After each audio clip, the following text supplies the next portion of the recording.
ஈஸ்வரி சித்ரா கிட்ட பெட்ரூம்ல உட்காந்துக்கிட்டு சொல்றாங்க, ஒரே கல்லுல ரெண்டு மாங்காய் மாதிரி தமிழ்ச்செல்வியும் இந்த வீட்டை விட்டு போகணும், ராஜாங்கம் அசிங்கப்பட்டு தலை குனிஞ்சு நிக்கணும். இத கேட்ட உடனே சித்ரா கேக்குறாங்க, அதுக்கு நம்ம என்னம்மா பண்றது?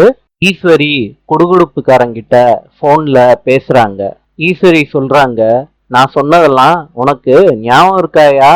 ஞாபகம் இருக்குமான்னு குடுகுடுப்புக்காரன் போன்ல சொல்றாரு. நைட்டு ராஜாங்க வீட்டுக்கு முன்னாடி குடுகுடுப்புக்காரன் சொல்றாரு, நல்ல காலம் பிறக்குது, நல்ல காலம் பிறக்குது.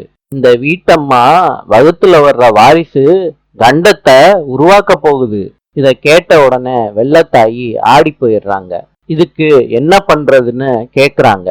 அதுக்கு குடுகுடுப்புக்காரன் சொல்றாரு, 10 கர்ப்பிணி பொண்ணுங்களுக்கு உங்க மருமகளோட சேர்த்து வளகாப்பு நடத்தி வைக்கணும். மழை போல வர்ற கஷ்டம் பனி போல விலகிரும் அப்படின்னு சொல்றாரு. சேதுவும் தமிழும் இத கேட்டுடுறாங்க. சேது சொல்றாரு தமிழ் கிட்ட, இந்த பரிகாரத்தை பண்ணிடுவோமா தமிழ்? தமிழ் சொல்றாங்க, என்னங்க ஒருவேளை குழந்தை இல்லைன்னு இருந்துச்சுன்னா? சேது இத கேட்ட உடனே ரொம்ப கோவப்படுறாரு. அத பார்த்த உடனே தமிழ் அதிர்ச்சி ஆயிடுறாங்க. நாளை சந்திப்போம்.